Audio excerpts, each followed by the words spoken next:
एक दिन 4 ब्राह्मण वन के भीतर चल रहे थे।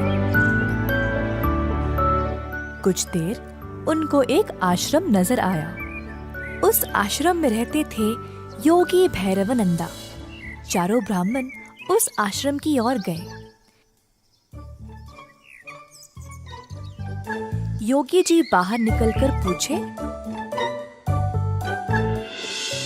कौन हो तुम लोग और यहाँ क्यों आए हो? गुरुजी, हमने आपकी अनोखी शक्तियों के बारे में सुना है। आपसे मिलकर हम धन्य हुए। क्या आप हमें भी अपने चमत्कार दिखाएंगे? ये ब्राह्मण अच्छे इरादे से यहाँ आए हैं।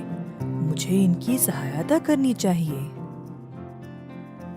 योगी जी आश्रम के अंदर गए और 4 बेलचे लाकर ब्राह्मणों को सौंप दिया। ये बेलचे ले जाओ।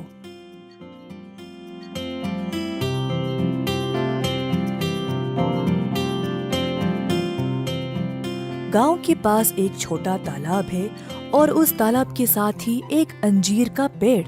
उस पेड़ के पास जो लाल मिट्टी है उसे खोदो और अपना भाग्य आजमाओ। ब्राह्मणों बेलचे लेकर उसी स्थान पर आ पहुँचे।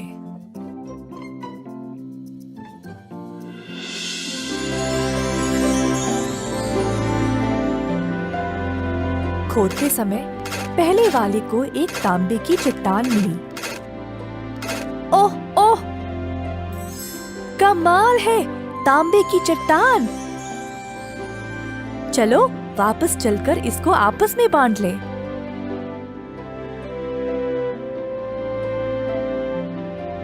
अरे नहीं, हमें सोना चाहिए और जब तक ना मिले खोदते रहेंगे। तुम चाहो तो वापस जा सकते हो। पहला ब्राह्मण संतुष्ट था तो वो वापस चला गया।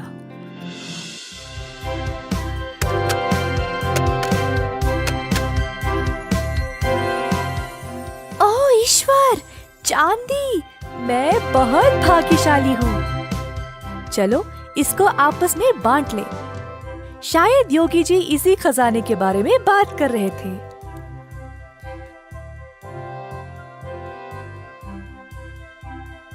हमको अभी सोना नहीं मिला, हम कोशिश करते रहेंगे। तुम चाहो तो जा सकते हो। दूसरा ब्राह्मण अपनी प्राप्ति से प्रसन्न था और वहां से चला गया।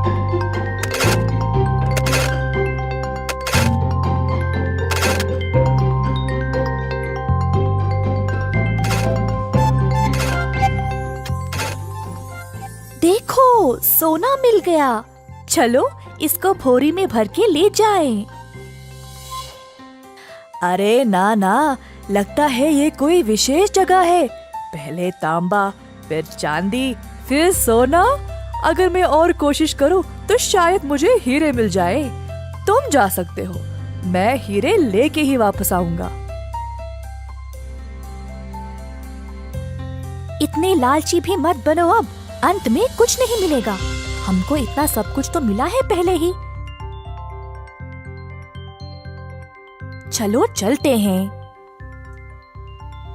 ना, मैं तो हीरे लेके ही आऊंगा, देख लेना। चौथा ब्राह्मण खोदता ही रहा। थक गया और देर भी हो चुकी थी, परंतु ब्राह्मण ने खोदना बंद नहीं किया।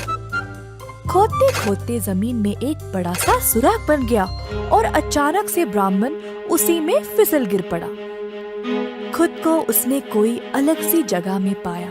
ऊपर उठा तो उसने एक आदमी को देखा जिसके सर पर एक चक्र घूम रहा था। ब्राह्मण हैरान रह गया। तुम कौन हो और यहाँ क्या कर रहे हो? और ये तुम्हारे सर पर चक्र क्या है? ब्राह्मण के ऐसा पूछते ही वो चक्र अब उसी के सर पर आ गया और घूमने लगा।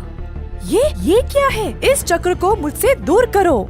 मैं कुछ नहीं कर सकता, ये सब ईश्वर के हाथ में है। इधर लालची लोग गिरते हैं। अब तुमको इस खजाने की रक्षा करनी पड़ेगी। तुम्हें ना भूख होगी ना प्यास, और ना ही तुम्हारी उम्र बढ़ेगी। मृत्यु से भी मुक्त रहोगे। पहले ये बताओ, मैं इस चक्र से मुक्त कैसे हो जाऊं? लालची लोग जब ज्यादा खोदने लगते हैं तो वे इधर गिर पड़ते हैं। कोई और तुम्हारी तरह इधर गिरेगा?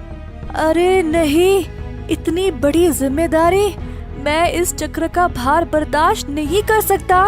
ये कब से तुम्हारे सिर पर था? नहीं पता। मैं कई वर्ष पहले यहाँ आया था जब महाराज राम का राज चल रहा था। मुझे तांबा, चांदी और सोना भी मिला, परंतु हीरों की लालच में मैं भी फिसल गिर पड़ा। बस, मेरे पास बोलने के लिए और कुछ नहीं है।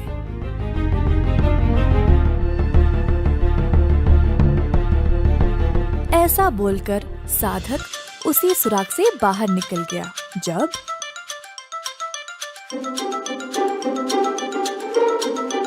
वो तो यही खोद रहा था, पता नहीं कहाँ रह गया।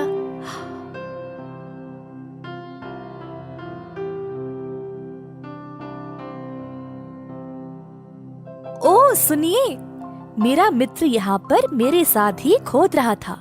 क्या आपने उसको कहीं देखा है?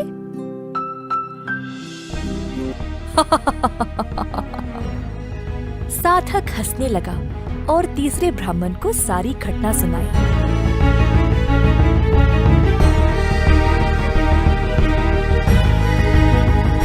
ब्राह्मण मजबूर और निराश होकर अब घर वापस लौट गया। तांबा, चांदी और सोना मिलने के बाद भी तुम रुके नहीं। अगर हमारे साथ ही वापस लौट जाते तो ये सब नहीं होता।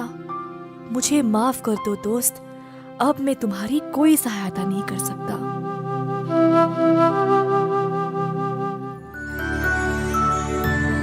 लालची दोस्त।